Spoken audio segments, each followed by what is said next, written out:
Good morning, fellow Kiwanians, and welcome to the Diversity, Equity, and Inclusion Program workshop. My name is Terry Ross. I'm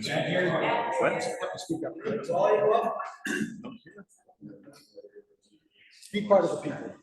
Okay.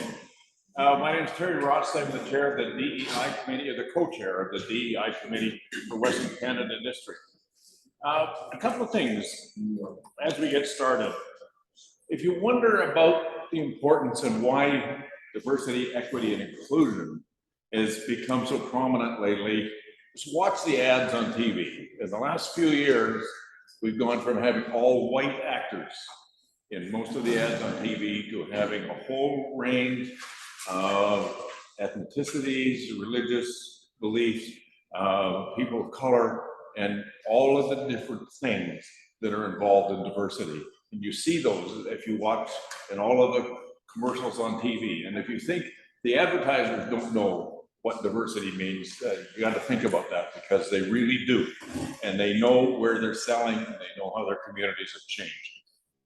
The other point is Kiwanis International has changed and included a commitment to diversity, equity, and inclusion in their mission statement. And I'm going to read you just the first little part of the mission statement so you see what it does.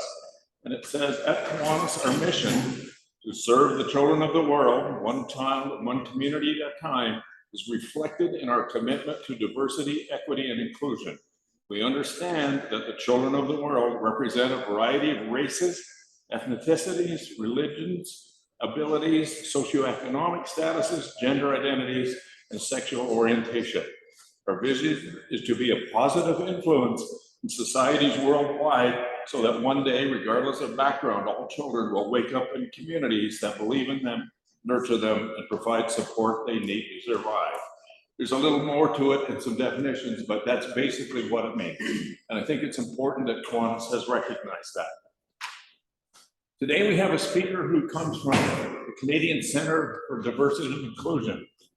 Devika is a senior manager of learning and knowledge solutions at the Canadian Centre for Diversity and Inclusion. She brings over 9 years of professional experience in recruitment, research, stakeholder engagement, learning and development. With a background in psychology, human resource management, and leadership studies, Devika brings a wealth of knowledge on legislation and leading practices in diversity, equity, and inclusion, and accessibility in the workplace.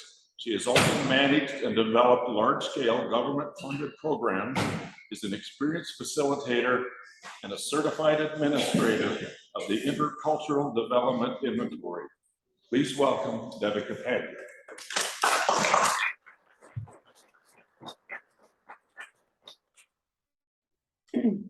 Good morning, folks. This is a new one for me. Usually I do have, when I'm doing virtual sessions, I do have people on Zoom. So usually when I'm setting up, I have my chat box open and my Q&A box open. So this is definitely new, but I'm loving this setup. Thank you so much for joining me, and thank you so much for that introduction. I know we only have around, I think, 40 minutes together today. So I'm going to try to get you as much information as possible. I am very much known for pumping information into my sessions so that I can send you away with as much knowledge and resources as possible. But at the end of the session, I will leave you with an email address that you can get in touch with me on. So if there's something that I can't answer today, or maybe you just want to sit with the information that I provide you and you have questions later on, you can always reach out to me after as well.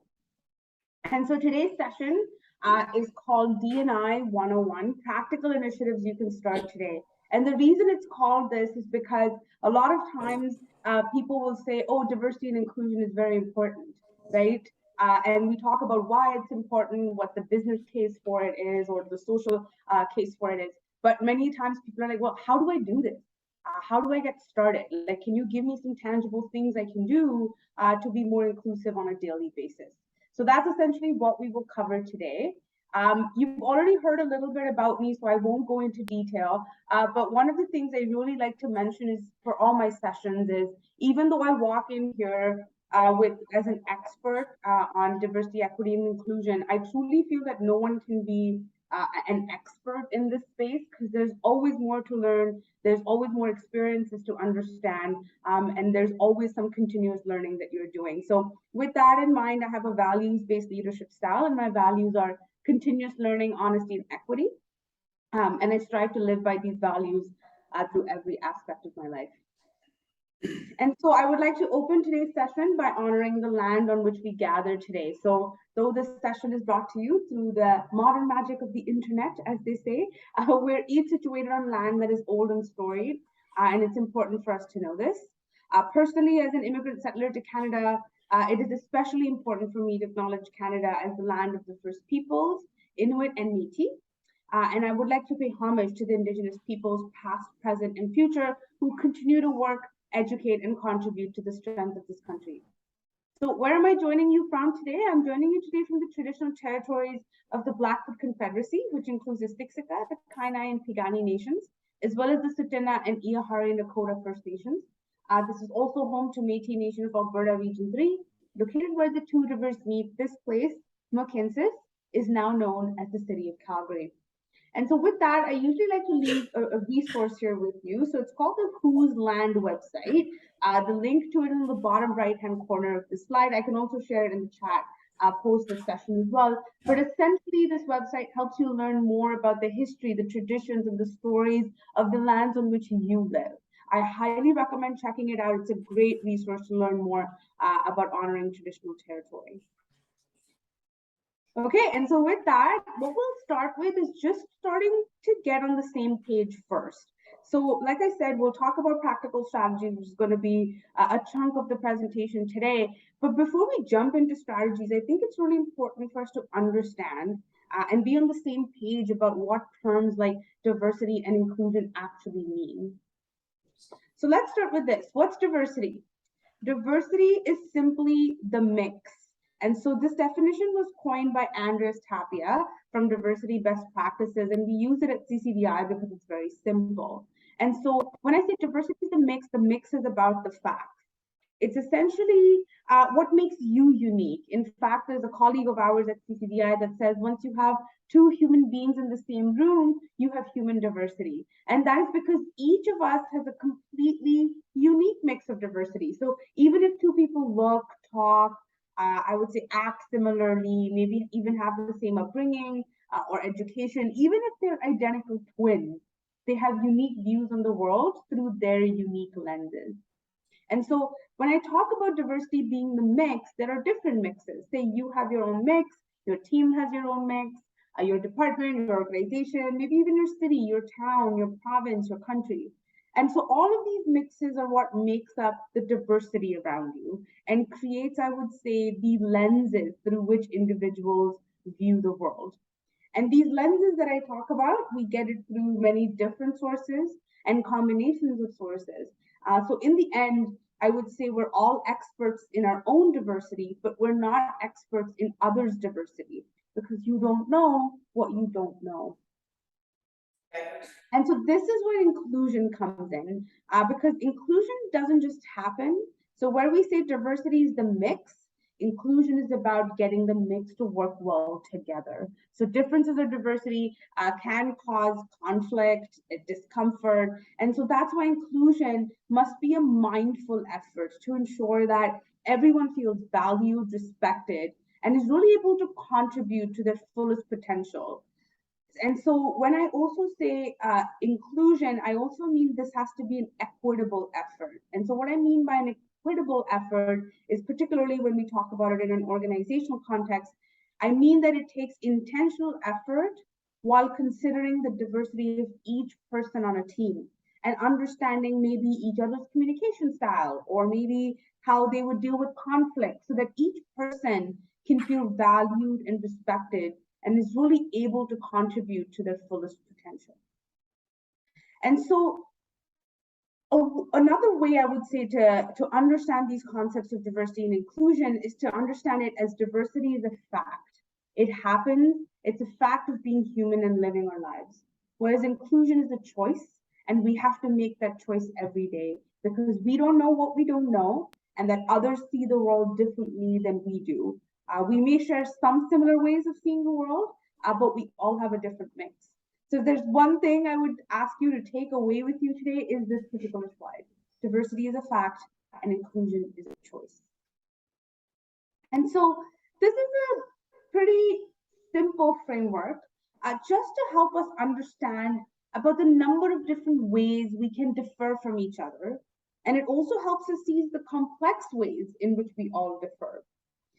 So because we talk diversity, I think it's important for us to understand the many layers of diversity, or the many layers of lenses that we all see the world through. And so I'll briefly go through this. So at the core of this particular chart, we have personality. So personality, as we all know, is the core of who we are.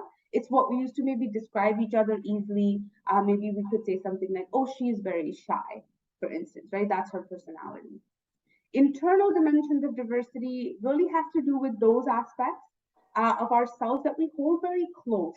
And we hold them close because they're either outside of our control or we have very little control over.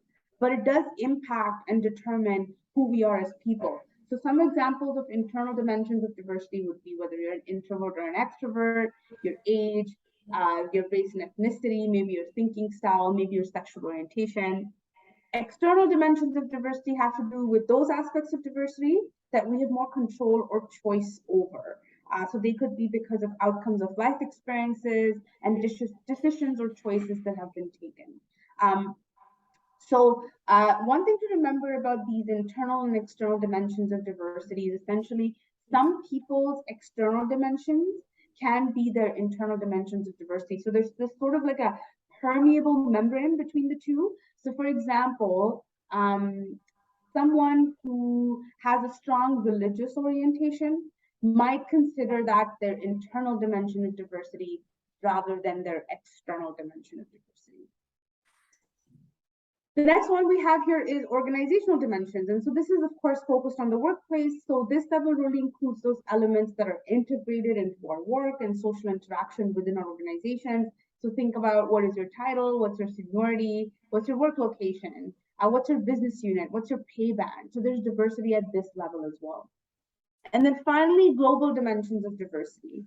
So global dimensions of diversity is really looking at global events, generational events, political systems that have really impacted us.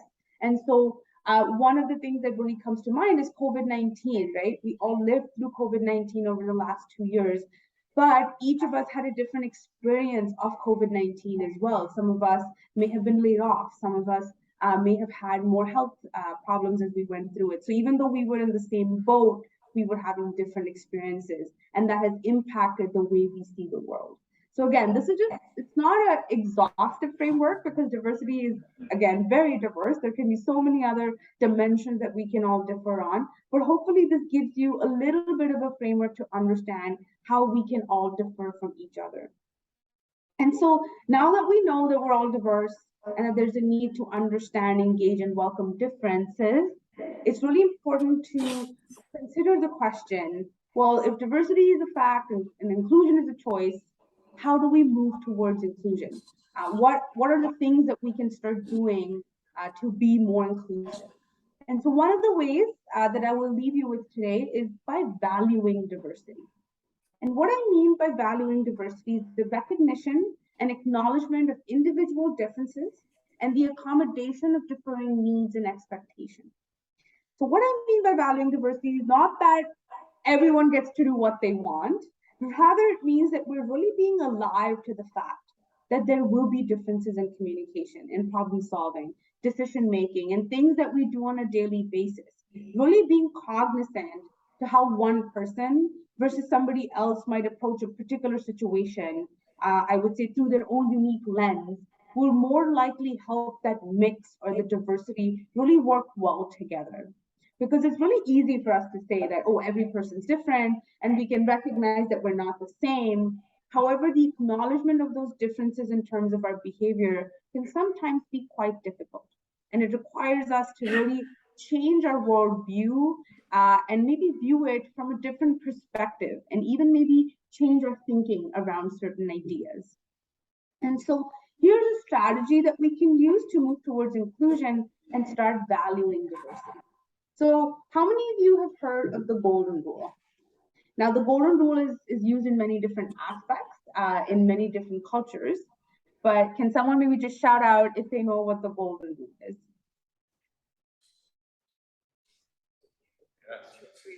Treat others like you would expect. Yeah, absolutely. Thank you so much. Absolutely. So it's treat others the way you want to be treated.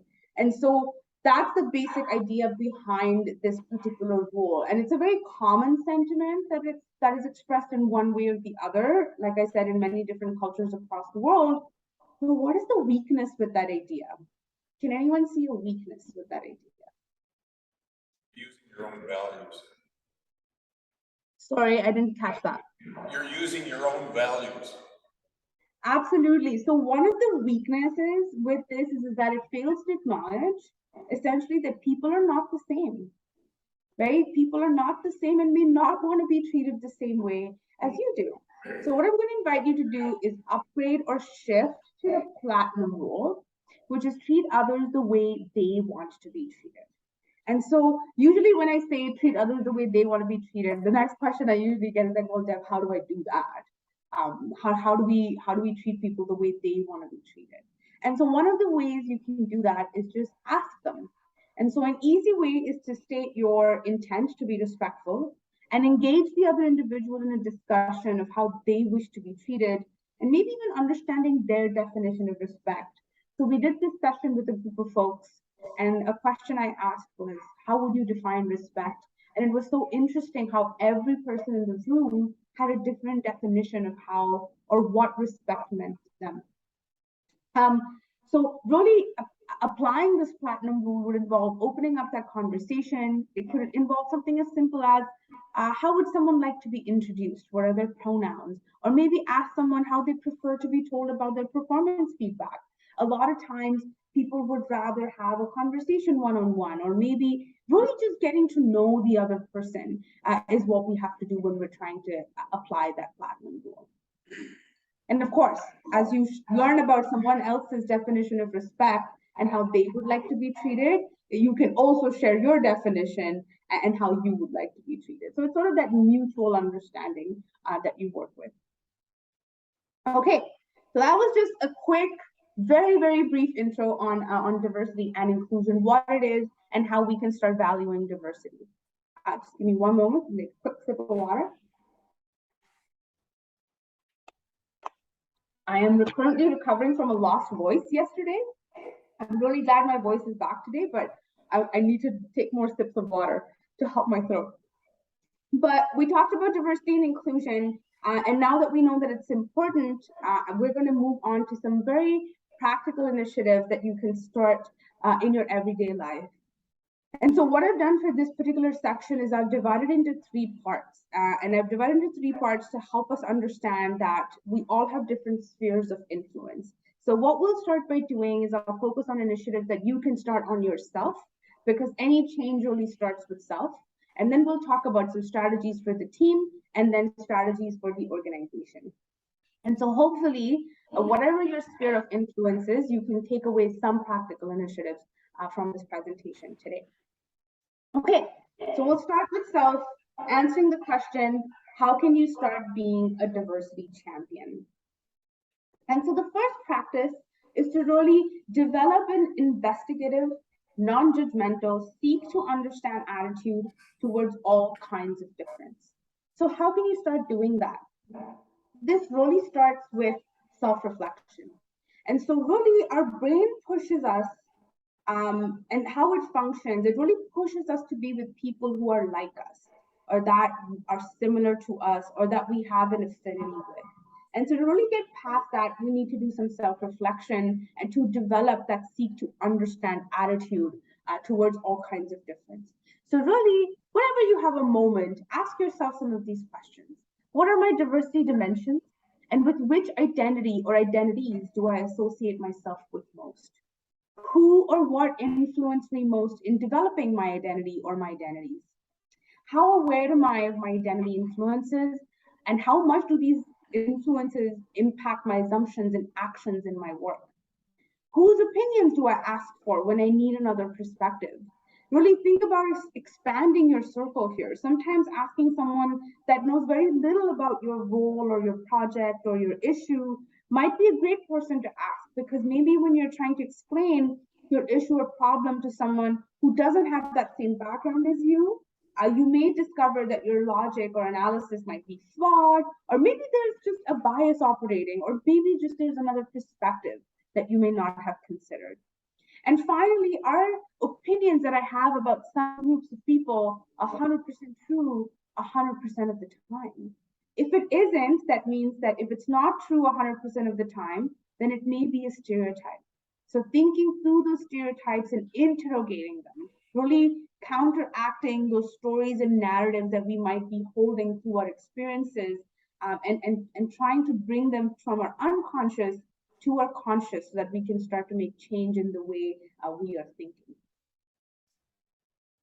Other things you can do is educate yourself. I think today's session might be part of that, is to start learning more about diversity, equity, and inclusion. There are many other resources on the internet that you can consider. I know the University of Alberta was offering this course. I'm not sure if they're still offering it. I think they are. It was called Indigenous Inclusion. It was absolutely amazing course to take to learn more about Indigenous inclusion. CCDI as well offers many certificate programs that you could consider.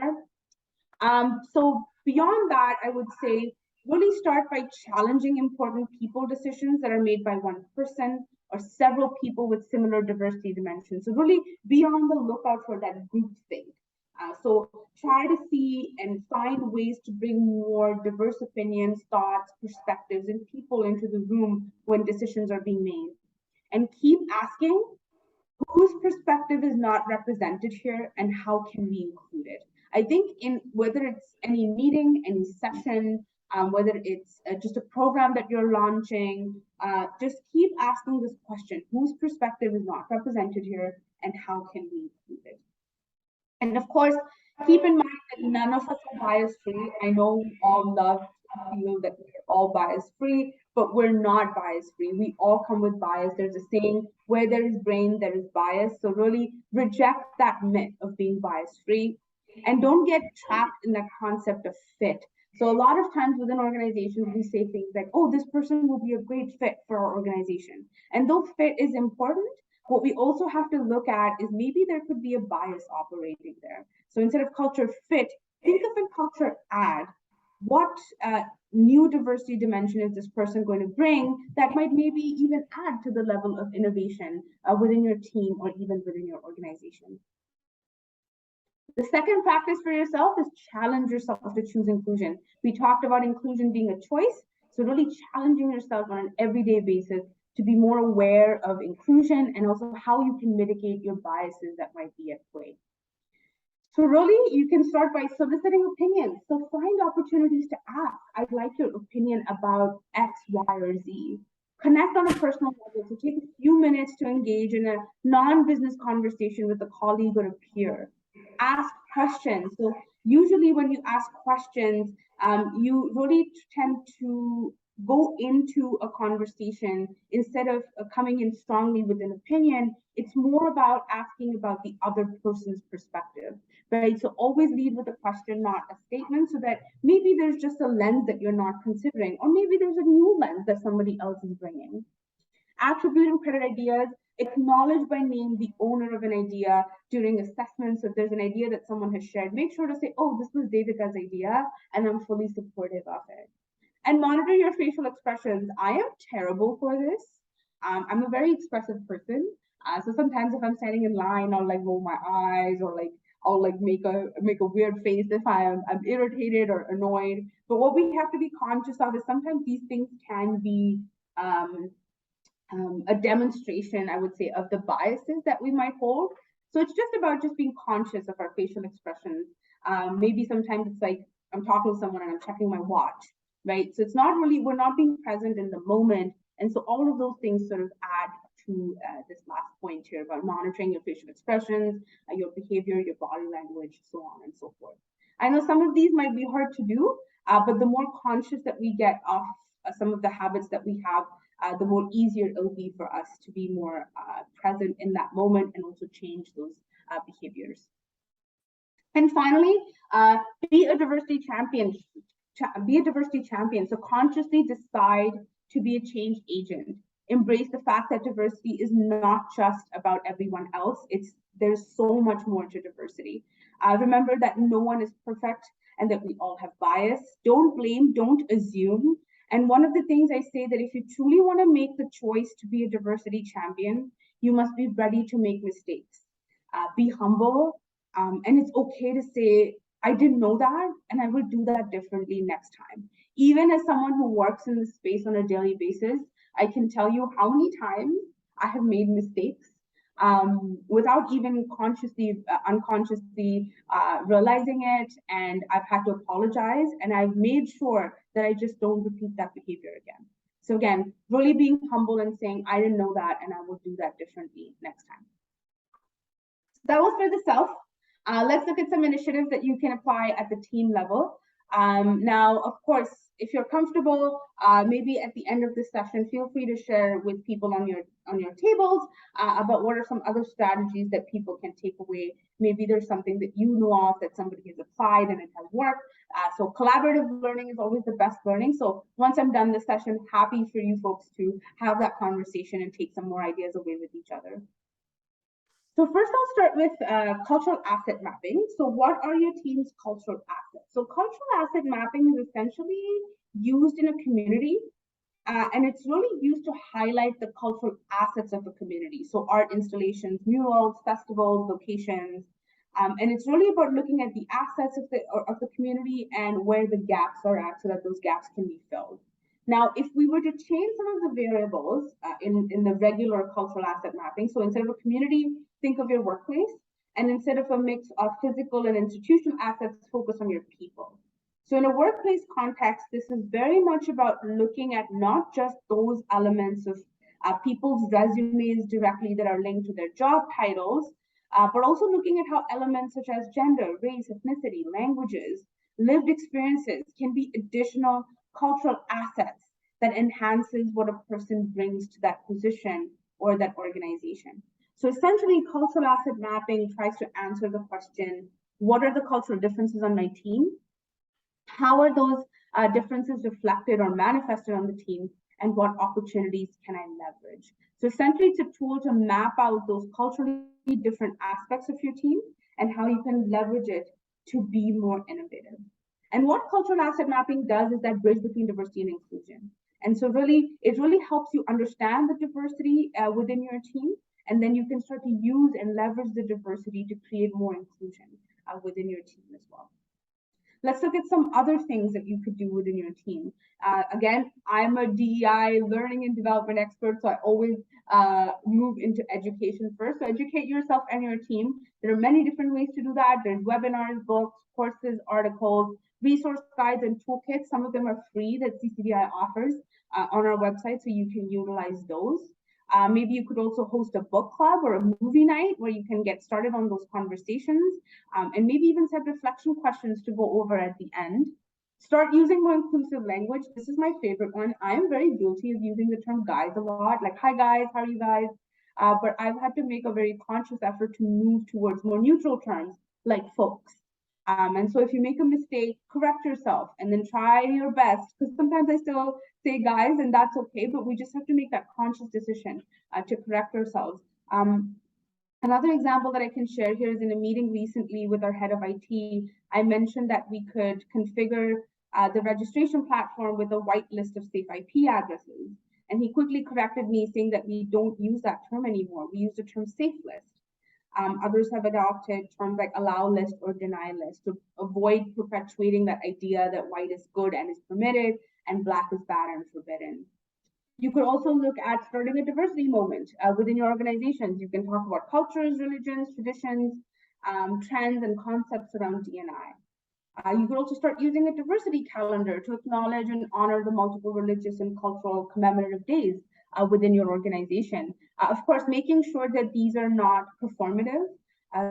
You really have to dive into the history pieces or facts on why we celebrate a particular day, both in Canada or in any other country, just so that it's not just about performatively acknowledging it, but really understanding and learning more about different cultures.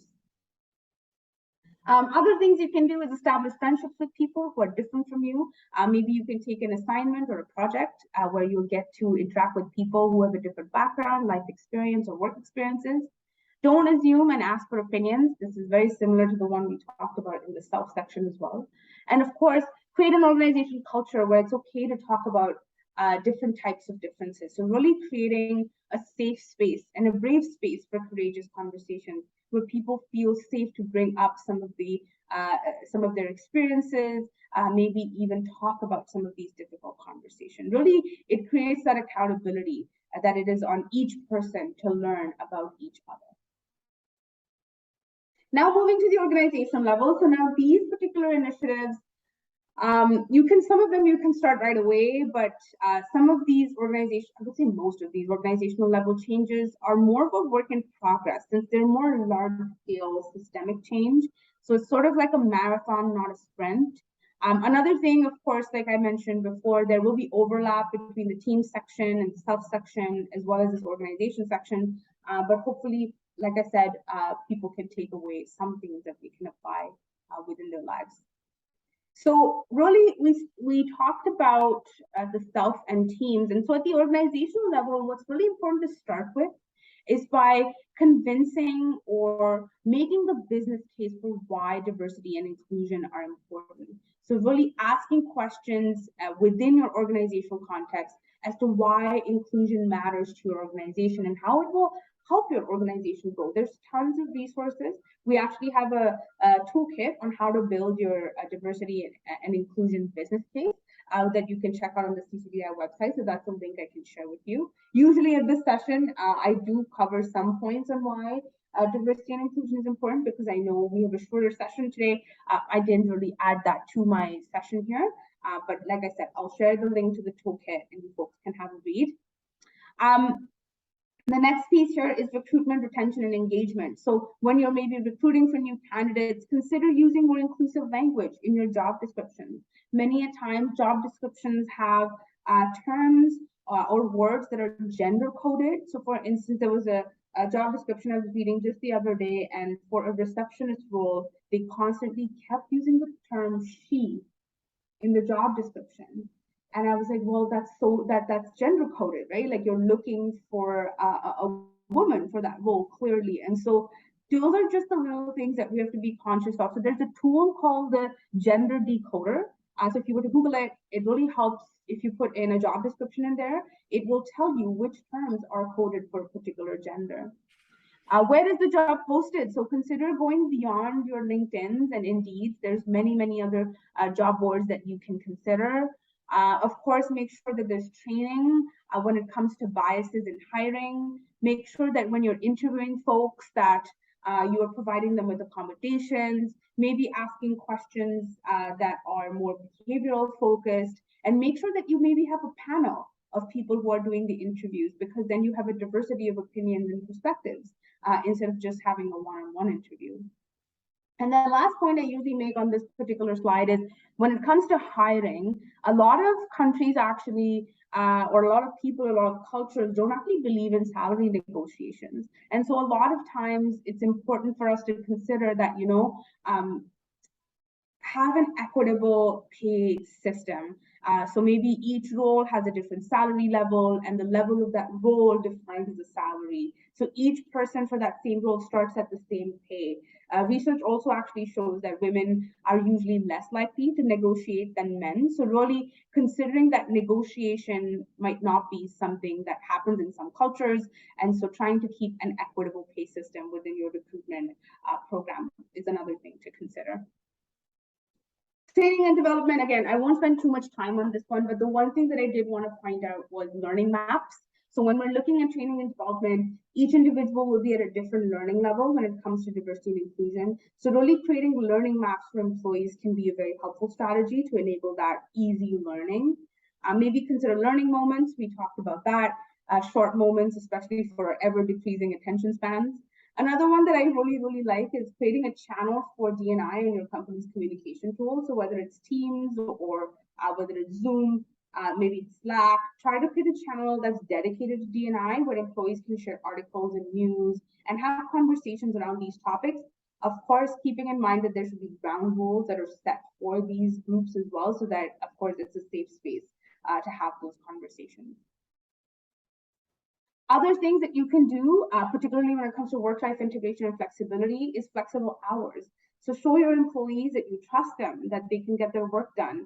And of course, this might be dependent on the kind of organization that it is. So if it's an organization where you have to work that 8 to 5, that's absolutely no problem, but try to provide some sort of flexibility because that lack of flexibility might make the lives of some employees unnecessarily difficult. Consider parental leave policies. So a lot of organizations are now moving away from maternity leave to parental leave policies, which are more inclusive. So Netflix, for instance, offers a 1-year paid parental leave for both birth and adoption as well, for instance. Flexible paid time off. So really empower your employees to decide when's the right time for them to take time off.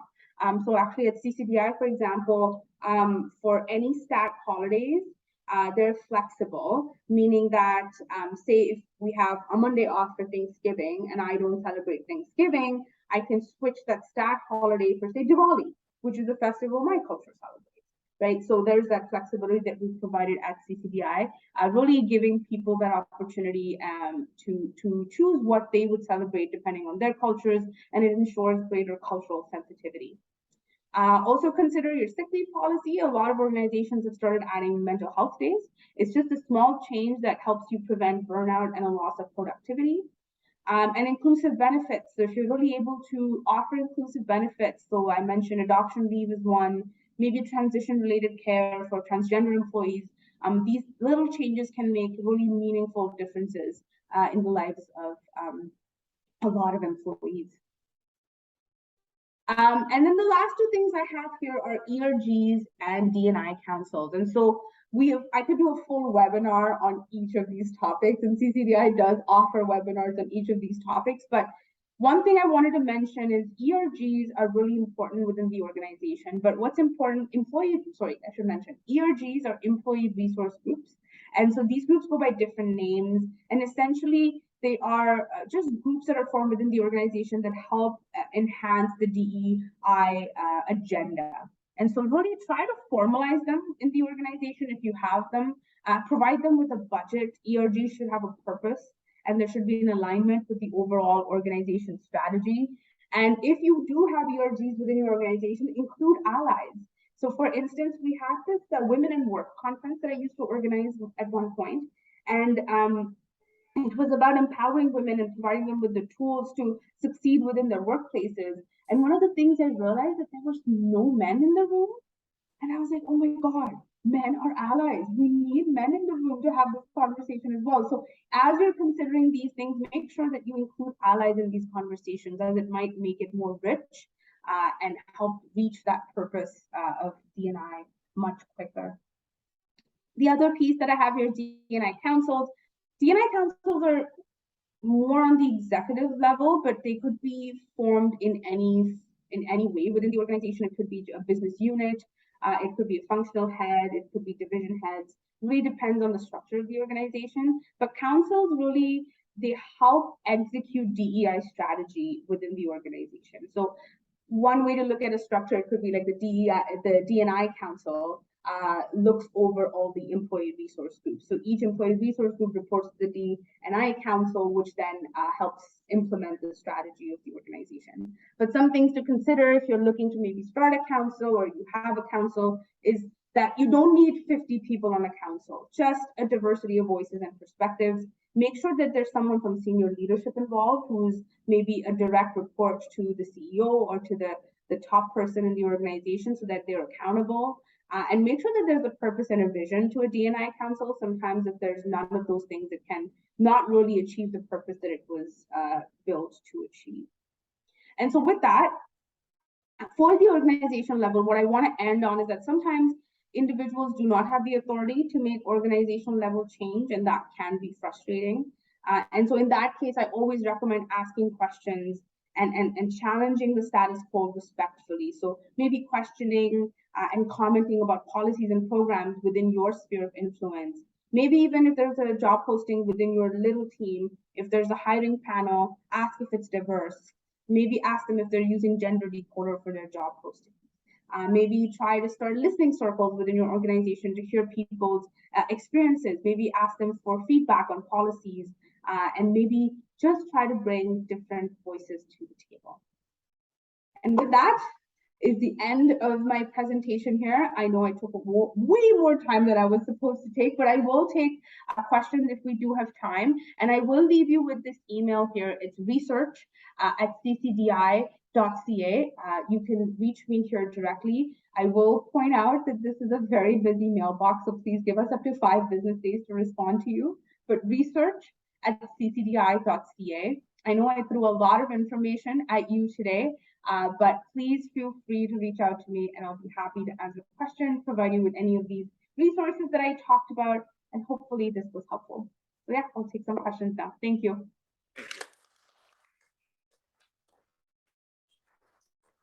For those of you that have been writing very quickly, this presentation will be available for the next 3 months, so you can read it and take notes at your leisure. We have, time is short, but we have time for a couple of really quick questions if anyone has a question. Yeah, I have a question. Okay, speak up. Devika, could you explain the difference between xenophobia and racism? Between xenophobia and racism, I love that. Let me ask you that question. How do you start to look at the difference? Well, I think xenophobia means the fear of, and racism is pretty much a direct.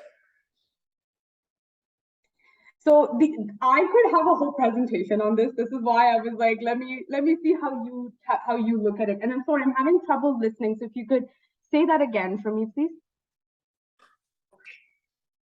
Xenophobia, I would think means the fear of, and racism is direct. Oh, interesting. In one way, sure, it could be looked at it that way. Wow, I have so many thoughts going through my head. So here's the thing about racism. Racism is a social construct, right? And there's different, even within racism, how I like to understand or explain it within some of my sessions is there's individual level racism, and then there's the systemic level of racism.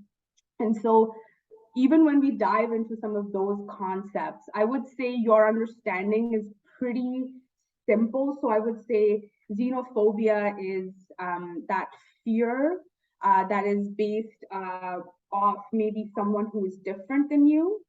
And then racism, I would say, is based more on a particular aspect of or a particular diversity dimension. But I have a whole 3-hour presentation that I could do on racism and anti-racism practices, but in the simplest of terms, I think you've understood it correctly, is how I would put it. Thank you. Yeah, no problem. And so even when we talk about racism, we talk about individual level racism and systemic level racism. And that really tends to answer that question. Sometimes I get the question of, oh, can a person who is in a majority or in a minority be racist to someone who's in the majority? Because again, it really depends on your social location. And so individual level racism really answers that question, right? Like there could be folks who could be racist at an individual level, but currently we're seeing a lot of policies at the systemic level that could also be racist. So like I said, I could talk about this for ages, but I don't want to take up all this time, but thank you for your question. That was a great one. Okay, one more question. Larry? Diversity and inclusion is a relatively new concept to us in Kiwanis. And my question is, at what point will we know that we have a balance of diversity and inclusion in our club? That's a great question. It's funny because the last session I did, I think I did it with a smaller group of folks with Kiwanis, and it was a very same question. So I feel when we talk about diversity and inclusion, we're nowhere close to where we want to be. We are seeing inequities within our organization. We're seeing barriers. Every second day, there's a social event that's happening in our communities that really shows that inequities are still present. How will we know when we've reached equitable representation and inclusivity is a very difficult question for me to answer. I don't know how we would reach that on a community perspective. I think there's always work to be done. I think and it's going to take time to get there. I don't think this is something that we can do overnight. But within an organizational perspective, if I could limit my understanding here, I could say that as an organization who's starting out on the diversity and inclusion journey, I would say there's a lot of organizations that have some strategic objectives. So it could be as simple as achieving representation, which is a very small subset of diversity. So if you're looking to achieve representation, we want this percentage to be represented for this diversity dimension. That could be a way to measure success when it comes to diversity and inclusion at the organization. It could be also as simple as measuring inclusion, so doing inclusion surveys, maybe also having other assessments done within the organization. So one of the assessments that I am certified in is the Intercultural Development Inventory. And so it really helps gauge people's intercultural growth and where they fall on the intercultural continuum. And so using these sort of assessments to gauge how are folks learning about different cultures, how we may be moving towards the targets of the organization could be some ways. But how will we reach true inclusion? Honestly, as a personal example, I would see lesser barriers for folks. I would see no barriers for folks. I would see a world where we don't have issues where someone is being targeted based on a particular diversity dimension. A world where we're able to accept different perspectives, where if I come from a different perspective, it's not that I'm being if I come from a different perspective, I'm being accepted for it. If I have a different diversity dimension, I'm being accepted for it. I think that's the ideal world. How and when we'll get there, I'm not necessarily sure. If I had that answer, I think I would be a very powerful person today. But hopefully we can use some of the strategies that I talked about today, from teams to organizations, and hopefully that will impact our communities. And hopefully we'll be there sooner than we're anticipating. Thank you, Devika. I would now like no problem. Tony Reed to thank our speakers.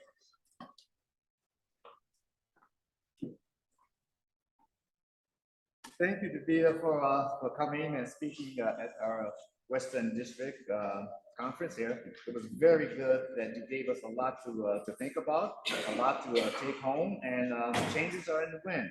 Again, thank you very much for speaking. I'm the guy who asked you that question about xenophobia, so that's why. Thanks a lot, and we hope to have you back again, because things are changing, and we need to, of course, change with the times. So thank you very much, and we really appreciate you speaking. Thank you. Yeah, no, thank you so much for having me and for the opportunity. And maybe next time, like, we can come and we can do a presentation on xenophobia and anti-racism. That would be wonderful, so that I can share some more specific strategies for that. I hope you folks have a wonderful rest of your day. And again, if you have any questions, please reach out to me. This is a constantly learning environment for me as well. And so happy to hear more perspectives and ideas. Thank you so much, everyone. Take care. Devika, we have a very valuable gift for you.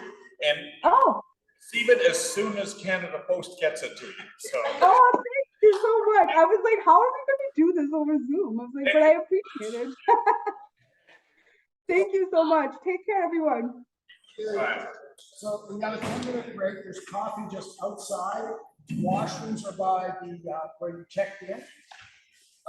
9:30, the next sessions occur. This will be the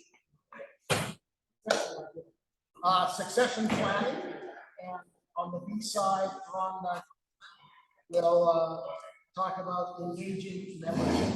So have a coffee, washrooms, and be back in 10 minutes, either here or next door. Thank